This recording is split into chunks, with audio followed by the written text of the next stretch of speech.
ಕೇವಲ ಒಂದೇ ಒಂದು ಡಿವೈಸ್ ಬರೋಬ್ಬರಿ 25 ದೊಡ್ಡ ಮರಗಳು ಕೊಡುವಷ್ಟು ಆಕ್ಸಿಜನ್ ಅನ್ನ ಕೊಡ್ತದೆ ಅಂದ್ರೆ ನೀವು ನಂಬ್ತೀರಾ? ಎಸ್, ನಂಬಲೇಬೇಕು. ಹಾಲಿವುಡ್ನ ಸೈನ್ಸ್ ಫಿಕ್ಷನ್ ಸಿನಿಮಾಗಳಲ್ಲಿ ಪ್ರಕೃತಿ ನಾಶವಾದಾಗ ಮನುಷ್ಯರು ಉಸಿರಾಡಲು ದೊಡ್ಡ ದೊಡ್ಡ ಆಕ್ಸಿಜನ್ ಮಷಿನ್ಗಳ ಮೊರೆ ಹೋಗೋದನ್ನ ನೀವು ನೋಡಿರ್ಬಹುದು. ಆ ದೃಶ್ಯಗಳು ಇನ್ಮುಂದೆ ಬರೀ ಸಿನಿಮಾಗೆ ಮಾತ್ರ ಸೀಮಿತವಾಗಿಲ್ಲ.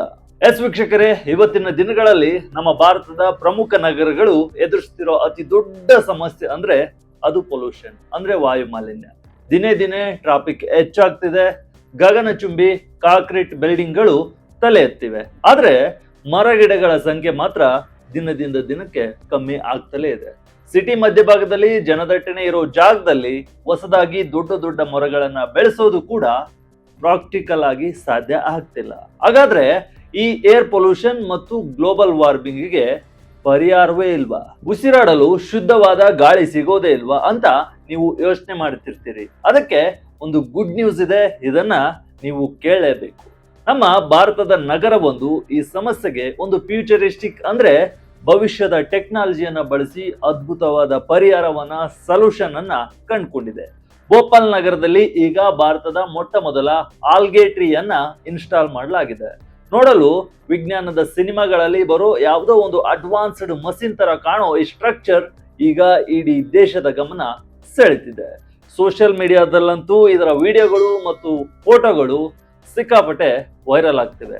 ಅಷ್ಟಕ್ಕೂ ಈ ಆಲ್ಗೆ ಟ್ರೀ ಅಂದ್ರೆ ಏನು? ಇದು ನಿಜವಾದ ಮರನ ಅಥವಾ ಮಷೀನ? ಒಂದು ಮರ ಹೇಗೆ 25 ದೊಡ್ಡ ಮರಗಳಿಗೆ ಸಮನಾದ ಕೆಲಸ ಮಾಡುತ್ತೆ? ಇದರ ಬೆಲೆ ಎಷ್ಟು? ಇದು ಯಾವ ರೀತಿ ಕೆಲಸ ಮಾಡುತ್ತೆ? ಬನ್ನಿ ಇವತ್ತಿನ ಈ ವಿಡಿಯೋದಲ್ಲಿ ಈ ಟೆಕ್ನಾಲಜಿ ಬಗ್ಗೆ ಪ್ರತಿಯೊಂದು ಆಂಗಲ್ ನಲ್ಲಿ ಕಂಪ್ಲೀಟ್ ಆಗಿ ಡಿಕೋಡ್ ಮಾಡೋಣ. ಏನಿದು ಆಲ್ಗೆ ಟ್ರೀ? ಹೇಗೆ ಕೆಲಸ ಮಾಡುತ್ತೆ? ಭೋಪಾಲ್ ಸ್ಮಾರ್ಟ್ ಸಿಟಿಯ ಹೊಸ ಹೆಜ್ಜೆ. ವೀಕ್ಷಕರೇ, ಭೋಪಾಲ್ನ ಸ್ವಾಮಿ ವಿವೇಕಾನಂದ ಪಾರ್ಕ್ ನಲ್ಲಿ ಈ ಹೊಸ ಆಲ್ಗೆ ಟ್ರೀಯನ್ನ ಇದೇ ಮೇ 1ರಂದು ಸ್ಮಾರ್ಟ್ ಸಿಟಿ ಇನಿಷಿಯೇಟಿವ್ ಅಡಿಯಲ್ಲಿ ಅಫಿಷಿಯಲ್ ಆಗಿ ಲಾಂಚ್ ಮಾಡಲಾಗಿದೆ. ಇದನ್ನ ಡೆವಲಪ್ ಮಾಡಿದ್ದು ಮಶ್ರೂಮ್ ವರ್ಲ್ಡ್ ಗ್ರೂಪ್ ಅನ್ನೋ ಸಂಸ್ಥೆ. ಇದೇನೋ ರಾತ್ರೋರಾತ್ರಿ ಮಾಡಿದ ಪ್ರಾಜೆಕ್ಟ್ ಅಲ್ಲ. ಈ ಒಂದು ಕಾಂಪ್ಯಾಕ್ಟ್ ಸಿಸ್ಟಮ್ ಅನ್ನ ಡಿಸೈನ್ ಮಾಡಲು ಕಂಪನಿಯ 50ಕ್ಕೂ ಹೆಚ್ಚು ರಿಸರ್ಚರ್ಸ್, ಇಂಜಿನಿಯರ್ಸ್ ಮತ್ತು ಸ್ಪೆಷಲಿಸ್ಟ್ಗಳು ಬರೋಬ್ಬರಿ 2 ವರ್ಷಗಳ ಕಾಲ ಸತತವಾಗಿ ಶ್ರಮ ಪಟ್ಟಿದ್ದಾರೆ. ಅಷ್ಟಕ್ಕೂ ಇದು ನಾವೆಲ್ಲ ನೋಡುವಂತಹ ಮರದಿಂದ ಮಾಡಿರೋ ಅಥವಾ ಎಲೆ ಕೊಂಬೆಗಳಿರೋ ಮರವಲ್ಲ.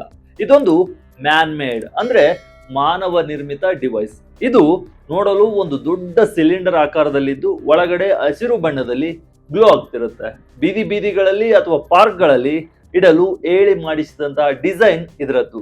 ಇದು ಮೈಕ್ರೋ ಆಲ್ಗೆ ಅಂದ್ರೆ ಸೂಕ್ಷ್ಮ ಶೈವಲಗಳನ್ನ ಬಳಸಿಕೊಂಡು ಫೋಟೋ ಬಯೋರಿಯಾಕ್ಟರ್ ಮುಖಾಂತರ ಕೆಲಸ ಮಾಡುತ್ತೆ. ಇದರ ಮುಖ್ಯ ಕೆಲಸವೇ ನಮ್ಮ ಸುತ್ತಮುತ್ತಲಿನ ಗಾಳಿಯಲ್ಲಿರೋ ಕಾರ್ಬನ್ ಡೈಆಕ್ಸೈಡ್ ಅನ್ನ ಹೀರಿಕೊಂಡು ಶುದ್ಧವಾದ ಆಕ್ಸಿಜನ್ ಅನ್ನ ವಾಪಸ್ ವಾತಾವರಣಕ್ಕೆ ಬಿಡೋದು.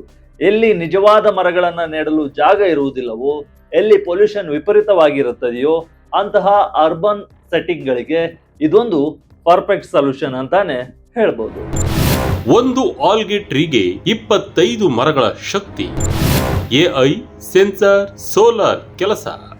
ಈ ಆಲ್ಗೆ ಟ್ರೀಯ ಅತಿ ದೊಡ್ಡ ಹೈಲೈಟ್ ಅಂದ್ರೆ ಇದರ ಎಫಿಷಿಯನ್ಸಿ. ವೀಕ್ಷಕರೇ, ಕೇವಲ ಒಂದು ಸಿಂಗಲ್ ಆಲ್ಗೆ ಟ್ರೀ ಯೂನಿಟ್ ವರ್ಷಕ್ಕೆ ಬರೋಬ್ಬರಿ 1.5 ಟನ್ ಕಾರ್ಬನ್ ಡೈಆಕ್ಸೈಡ್ ಅನ್ನ ಅಬ್ಸರ್ವ್ ಮಾಡುವ ಕೆಪಾಸಿಟಿ ಹೊಂದಿದೆ. ಇದು ನಮ್ಮ ಸುತ್ತಮುತ್ತ ಬೆಳೆದು ನಿಂತಿರೋ ಸುಮಾರು 25 ದೊಡ್ಡ ಮರಗಳ ಕಾರ್ಬನ್ ಅನ್ನ ಹೀರ್ಕೊಳ್ಳೋ ಸಾಮರ್ಥ್ಯಕ್ಕೆ ಸಮ.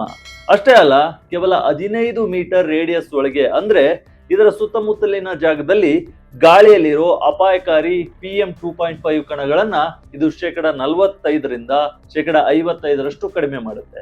ಹಾಗಾದ್ರೆ ಇದು ಮೆಕ್ಯಾನಿಕಲ್ ಆಗಿ ಹೇಗೆ ಕೆಲಸ ಮಾಡುತ್ತೆ ಎಂಬುದನ್ನ ನೋಡೋದಾದ್ರೆ, ಇದರೊಳಗೆ ಒಂದು ಫೋಟೋ ಬಯೋರಿಯಾಕ್ಟರ್ ಚೇಂಬರ್ ಇರುತ್ತೆ.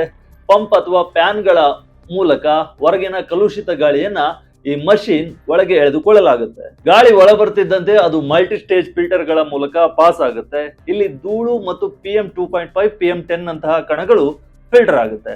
ಆಮೇಲೆ ಈ ಗಾಳಿಯು ಪಾರದರ್ಶಕವಾಗಿರುವ ಚೇಂಬರ್ ಒಳಗೆ ಹೋಗುತ್ತೆ, ಅಂದ್ರೆ ಟ್ರಾನ್ಸ್ಪೋರ್ಟರ್ ಆಗಿರೋ ಚೇಂಬರ್ ಒಳಗೆ ಹೋಗುತ್ತೆ. ಅಲ್ಲಿ ಮೈಕ್ರೋ ಆಲ್ಗೆ ಕಲ್ಚರ್ ಇರುತ್ತೆ. ಇಲ್ಲಿ ಲಿಕ್ವಿಡ್ ಮತ್ತು ಗ್ಯಾಸ್ ಫ್ಲೋ ಆಗಲು ಬಬಲ್ ಕಾಲಮ್ ಅಥವಾ ಟ್ಯೂಬುಲರ್ ಡಿಸೈನ್ ಅನ್ನ ಬಳಸಲಾಗಿದೆ. ಕೆಳಗಡೆಯಿಂದ ಬಂದ CO2 ರಿಚ್ ಗ್ಯಾಸ್ ಬಬಲ್ಸ್ ಮೇಲಕ್ಕೆ ಬರುತ್ತೆ. ಇದರಿಂದ ನೀರು ಯಾವತ್ತೂ ಒಂದೇ ಕಡೆ ನಿಲ್ಲಲ್ಲ. ಸರ್ಕ್ಯುಲೇಟ್ ಆಗ್ತಲೇ ಇರುತ್ತೆ. ಇದೇ ಸಮಯದಲ್ಲಿ ನ್ಯಾಚುರಲ್ ಸೂರ್ಯನ ಬೆಳಕು ಅಥವಾ ಇದರಲ್ಲೇ ಅಳವಡಿಸಿರುವ LED ಲೈಟ್ಗಳ ಮೂಲಕ ಆಲ್ಗೆಗಳು ಫೋಟೋಸಿಂಥಸಿಸ್ ಪ್ರಕ್ರಿಯೆಯನ್ನ ಶುರು ಮಾಡ್ತವೆ. ಅಂದ್ರೆ ಕಾರ್ಬನ್ ಡೈಆಕ್ಸೈಡ್ ಅನ್ನ ಅಬ್ಸರ್ವ್ ಮಾಡಿಕೊಂಡು ಅದನ್ನ ಬಯೋಮಾಸ್ ಆಗಿ ಕನ್ವರ್ಟ್ ಮಾಡಿ ಶುದ್ಧ ಆಕ್ಸಿಜನ್ ಅನ್ನ ಹೊರಬಿಡುತ್ತೆ. ಈ ಲೈಟಿಂಗ್, ಏರ್ ಫ್ಲೋ ಮತ್ತು ನ್ಯೂಟ್ರಿಯೆಂಟ್ಸ್ ಅನ್ನ ಕಂಟ್ರೋಲ್ ಮಾಡಲು ಇದರಲ್ಲಿ ಅಡಾಪ್ಟಿವ್ ಅಲ್ಗಾರಿದಮ್ಗಳನ್ನ ಕೂಡ ಯೂಸ್ ಮಾಡಲಾಗಿದೆ. ಇದರ ಮೇಲ್ಭಾಗದಲ್ಲಿ ಸೋಲಾರ್ ಪ್ಯಾನೆಲ್ ಗಳನ್ನ ಇನ್ಸ್ಟಾಲ್ ಮಾಡಲಾಗಿದ್ದು, ಫ್ಯಾನ್ ಮತ್ತು ಪಂಪ್ಗಳು ರನ್ ಆಗಲು ಬೇಕಾದ ಎನರ್ಜಿಯನ್ನ ಸೂರ್ಯನಿಂದಲೇ ಪಡೆದು ಪೂರ್ತಿ ಆಟೋಮೆಟಿಕ್ ಆಗಿ ಇದು ರನ್ ಆಗುತ್ತೆ. ಇದರಲ್ಲಿರುವ AI ಸೆನ್ಸಾರ್ಗಳು ಇದರ pH ಲೆವೆಲ್ ಮತ್ತು ಆಕ್ಸಿಜನ್ ಅನ್ನ ಸದಾ ಮಾನಿಟರ್ ಮಾಡ್ತಲೇ ಇರ್ತವೆ. ಆಲ್ಗೆ ಟ್ರೀ ನಿರ್ವಹಣೆ ತುಂಬಾನೇ ಈಸಿ. ವೇಸ್ಟ್ ಕೂಡ ಇಲ್ಲಿ ಬೆಸ್ಟ್ ಫರ್ಟಿಲೈಸರ್. ಇಷ್ಟೆಲ್ಲ ಟೆಕ್ನಾಲಜಿ ಇದ್ಮೇಲೆ ಇದರ ಮೇಂಟೆನೆನ್ಸ್ ಅಂದ್ರೆ ನಿರ್ವಹಣೆ ತುಂಬಾ ಕಷ್ಟ ಇರಬಹುದು ಅಂತ ನೀವು ಅನ್ಕೊಂಡಿರ್ಬೋದು, ಖರ್ಚು ಜಾಸ್ತಿ ಇರಬಹುದು ಅಂತ ನೀವು ಅನ್ಕೊಂಡ್ರೆ ಅದು ತಪ್ಪು. ಆಲ್ಗೆ ಟ್ರೀ ಯೂನಿಟ್ಗಳು ಪೂರ್ತಿಯಾಗಿ ಆಟೋಮೆಟಿಕ್ ಆಗಿರೋದ್ರಿಂದ ದಿನನಿತ್ಯ ಇದರ ಹಿಂದೆ ಜನ ನಿಂತು ಇದನ್ನ ನೋಡ್ಕೊಳ್ಳೋ ಅವಶ್ಯಕತೆ ಇರಲ್ಲ. ಸ್ಮಾರ್ಟ್ ಸೆನ್ಸರ್ಗಳು ಇದರ algae density, temperature, oxygen level ಅನ್ನ ಎಲ್ಲವನ್ನು ಆಪ್ ಮೂಲಕ ಆಪರೇಟರ್ ಗಳಿಗೆ ಅಪ್ಡೇಟ್ ಮಾಡ್ತಿರ್ತವೆ. ಏನಾದ್ರೂ ಸಣ್ಣ ಪುಟ್ಟ ಅಡ್ಜಸ್ಟ್ಮೆಂಟ್ ಬೇಕಿದ್ರೆ ಮೊಬೈಲ್ ಮೂಲಕವೇ ಅದನ್ನ ನೀವು ಮಾಡಬಹುದು. ಇದರ ಮುಖ್ಯ ಮೇಂಟೆನೆನ್ಸ್ ಅಂದ್ರೆ ಪ್ರತಿ 1 ರಿಂದ 1.5 ತಿಂಗಳಿಗೊಮ್ಮೆ ಆಲ್ಗೆ ಬಯೋಮಾಸ್ ಅನ್ನ ಹಾರ್ವೆಸ್ಟ್ ಮಾಡೋದು. ಎಸ್ ವೀಕ್ಷಕರೇ, ಕಾರ್ಬನ್ ಅನ್ನ ಅಬ್ಸರ್ವ್ ಮಾಡಿಕೊಂಡು ಆಲ್ಗೆಗಳು ಬಯೋಮಾಸ್ ಆಗಿ ಕನ್ವರ್ಟ್ ಆಗಿರ್ತಾವಲ್ಲ, ಅದನ್ನ ಹೊರಗೆ ತೆಗಿಬೇಕು.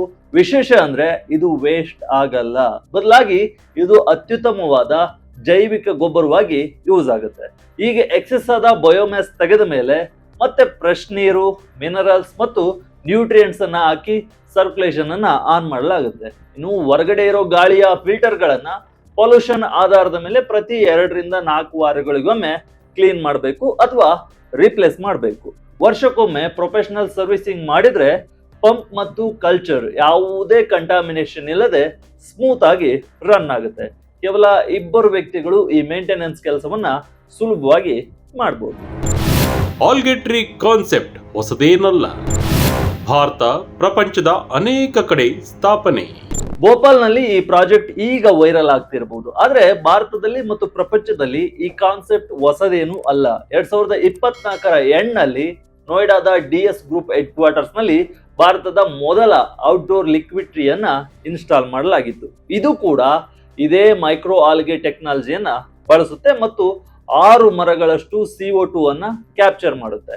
ಇದು ಪಬ್ಲಿಕ್ ಬೆಂಚ್ ತರಹ ಡಿಸೈನ್ ಆಗಿದ್ದು ಜನ ಕೂರೋ ಜಾಗದಲ್ಲಿ ಗ್ರೀನ್ ಆಗಿ ಗ್ಲೋ ಆಗ್ತಿರುತ್ತೆ. ಇದಲ್ಲದೆ ಕೇರಳದ ಕೊಚ್ಚಿಯ ಜನನಿಬಿಡ ಟ್ರಾಫಿಕ್ ಜಂಕ್ಷನ್ ಗಳಲ್ಲಿ, Kerala university of fisheries and open studies campus ನಲ್ಲಿ ಮತ್ತು ಪತ್ತನಂತಿಟ್ಟದ ಕ್ಯಾಥೋಲಿಕ್ ಕಾಲೇಜ್ ನಲ್ಲಿ ಇಂತಹ ಮಲ್ಟಿಪಲ್ ಯೂನಿಟ್ ಗಳನ್ನ ಇಡಲಾಗಿದೆ. ಇವು 1000 ಲೀಟರ್ ಬಯೋರಿಯಾಕ್ಟರ್ ಹೊಂದಿದ್ದು 10 ಮರಗಳ ಕೆಪಾಸಿಟಿಯನ್ನ ಹೊಂದಿವೆ. ಇನ್ನು ಗ್ಲೋಬಲ್ ಲೆವೆಲ್ ನಲ್ಲಿ ಇದನ್ನ ನೋಡೋದಾದ್ರೆ 2025ರ ಸುಮಾರಿಗೆ ಸರ್ಬಿಯಾದ ಬೆಲ್ಗ್ರೇಡ್ ನಗರದಲ್ಲಿ ಪಬ್ಲಿಕ್ ಬೆಂಚ್ಗಳ ರೂಪದಲ್ಲಿ ಲಿಕ್ವಿಡ್ ಟ್ರೀಗಳನ್ನ ಅಳವಡಿಸಲಾಗಿದೆ. ಫ್ರಾನ್ಸ್ನ ಟೌಲೋಸ್ ನಗರದಲ್ಲಿ 2020ರಲ್ಲೇ ಇಂತಹ ಆಲ್ಗರ್ ಟ್ರೀ ಇನ್ಸ್ಟಾಲ್ ಮಾಡಲಾಗಿತ್ತು. ಇದು ದಿನಕ್ಕೆ 2 ಲಕ್ಷ ಕ್ಯೂಬಿಕ್ ಮೀಟರ್ ಗಾಳಿಯನ್ನ ಶುದ್ಧ ಮಾಡಿ ವರ್ಷಕ್ಕೆ 1 ಟನ್ CO2 ಅನ್ನ ಕ್ಯಾಪ್ಚರ್ ಮಾಡುತ್ತೆ. ಇಂಡೋನೇಷ್ಯಾದಲ್ಲಿ ಕೂಡ ಇಂತಹ ಕಾನ್ಸೆಪ್ಟ್ ಗಳನ್ನ ಟ್ರಾಫಿಕ್ ಸಿಗ್ನಲ್ ಬಳಿ ಬಳಸಲಾಗ್ತಿದೆ. ಆಲ್ಗೆ ಟ್ರೀ ಬೆಲೆ ಎಷ್ಟು? ಇನ್ಸ್ಟಾಲೇಷನ್ ಹೇಗೆ? ಇನ್ನು ಮಶ್ರೂಮ್ ವರ್ಲ್ಡ್ ಗ್ರೂಪ್ ಕೂಡ ಭೋಪಾಲ್ ಪೈಲಟ್ ಪ್ರಾಜೆಕ್ಟ್ ಸಕ್ಸಸ್ ಆದ ನಂತರ ಭಾರತದ ಇತರೆ ಪ್ರಮುಖ ಸಿಟಿಗಳಿಗೂ ಇದನ್ನ ವಿಸ್ತರಿಸುವ ಪ್ಲಾನ್ ಅನ್ನ ಮಾಡ್ತಿದೆ. ಇನ್ನು ಇದರ ಬೆಲೆ ಬಗ್ಗೆ ಹೇಳೋದಾದ್ರೆ ಪಬ್ಲಿಕ್ ಸೇಲ್ಗೆ ಇದರ ಬೆಲೆಯನ್ನ ಎಕ್ಸಾಕ್ಟ್ ಬೆಲೆಯನ್ನ ಕಂಪನಿ ಇದುವರೆಗೂ ರಿವೀಲ್ ಮಾಡಿಲ್ಲ. ಏಕೆಂದ್ರೆ ಇದು ಸ್ಮಾರ್ಟ್ ಸಿಟಿ ಅಡಿಯಲ್ಲಿ ಮುನ್ಸಿಪಲ್ ಕಾರ್ಪೊರೇಷನ್ ಜೊತೆ ಸೇರಿ ಮಾಡಿರೋ ಪಾರ್ಟ್ನರ್ಶಿಪ್ ಪ್ರಾಜೆಕ್ಟ್ ಆಗಿದೆ. ಆದ್ರೆ ಜನರಲ್ ಆಗಿ ಇಂತ 25 ಮರಗಳ ಕೆಪಾಸಿಟಿ ಇರೋ, ಸಾಮರ್ಥ್ಯ ಇರೋ urban photo bio reactor unit ಗಳಿಗೆ ಸೋಲಾರ್ ಸೆನ್ಸರ್ ಸೇರಿ ಸುಮಾರು $10,000ದಿಂದ $50,000 ವರೆಗೆ ಕ್ಯಾಪಿಟಲ್ ಕಾಸ್ಟ್ ಬೀಳುತ್ತೆ. ಅಂದ್ರೆ 9 ಲಕ್ಷ ರೂಪಾಯಿಯಿಂದ 45 ಲಕ್ಷ ರೂಪಾಯಿವರೆಗೆ ಇದಕ್ಕಾಗುತ್ತೆ. ಇದರ ವಾರ್ಷಿಕ ಆಪರೇಟಿಂಗ್ ಖರ್ಚು ಕೇವಲ $500ರಿಂದ $2,000 ಇರುತ್ತೆ. ಇನ್ಸ್ಟಾಲೇಷನ್ ಪ್ರೋಸೆಸ್ ಕೂಡ ತುಂಬಾ ಫಾಸ್ಟ್ ಆಗಿರುತ್ತೆ. ಪಾರ್ಕ್ ಅಥವಾ ರಸ್ತೆ ಬದಿಯಲ್ಲಿ ಜಾಗ ರೆಡಿ ಮಾಡಿ 1-2 ದಿನಗಳಲ್ಲಿ ಸಣ್ಣ ಟೀಮ್ ಇದನ್ನ ಇನ್ಸ್ಟಾಲ್ ಮಾಡಬಹುದು. ಒಟ್ನಲ್ಲಿ ಈ ಆಲ್ಗೆ ಟ್ರೀ ಅನ್ನೋದು ನಮ್ಮ ಫ್ಯೂಚರಿಸ್ಟಿಕ್ ಸಿಟಿಗಳಿಗೆ ಒಂದು ವರದಾನ ಅಂತಾನೆ ಹೇಳ್ಬಹುದು. ವೆದರ್ ಎಕ್ಸ್ಪರ್ಟ್ಸ್ ಹೇಳೋ ಹಾಗೆ ಈ ಮಷಿನ್ಗಳು ನಮ್ಮ ನೈಸರ್ಗಿಕ ಮರಗಳಿಗೆ ಖಂಡಿತ ರಿಪ್ಲೇಸ್ಮೆಂಟ್ ಆಗಲು ಸಾಧ್ಯವೇ ಇಲ್ಲ.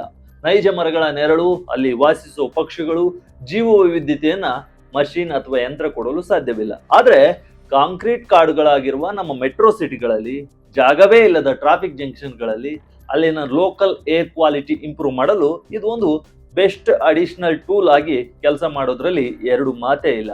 ಪ್ರಕೃತಿ ಮತ್ತು ಟೆಕ್ನಾಲಜಿಯ ಈ ಅದ್ಭುತ ಕಾಂಬಿನೇಷನ್ ಮುಂಬರೋ ದಿನಗಳಲ್ಲಿ ನಮ್ಮ ಭಾರತದ ಸಿಟಿಗಳನ್ನ ಪೊಲ್ಯೂಷನ್ ಫ್ರೀ ಮಾಡಲು ದೊಡ್ಡ ಮಟ್ಟದಲ್ಲಿ ಹೆಲ್ಪ್ ಮಾಡಲಿದೆ, ಸಹಾಯ ಮಾಡಲಿದೆ. ಇಂತಹ ಆಲ್ಗೆ ಟ್ರೀಗಳು ನಮ್ಮ ಬೆಂಗಳೂರಲ್ಲೂ ಬರ್ಬೇಕಾ? ಈ ಟೆಕ್ನಾಲಜಿ ಬಗ್ಗೆ ನಿಮ್ಮ ಅನಿಸಿಕೆ ಏನು ಎಂಬುದನ್ನ ಕಮೆಂಟ್ ಮೂಲಕ ನಿಮ್ಮ ಅಭಿಪ್ರಾಯವನ್ನ ತಿಳಿಸಿ. ಇದು ವಿಜಯ ಕರ್ನಾಟಕ ವಿಶೇಷ. ಇದೇ ರೀತಿ ಹೆಚ್ಚಿನ ವಿಡಿಯೋಗಳಿಗಾಗಿ ವಿಜಯ ಕರ್ನಾಟಕ ವೆಬ್ ಅನ್ನ ಫೇಸ್ಬುಕ್, ಯೂಟ್ಯೂಬ್ ಮತ್ತು ಇನ್ಸ್ಟಾಗ್ರಾಮ್ ನಲ್ಲಿ ಫಾಲೋ ಮಾಡಿ. ಧನ್ಯವಾದ.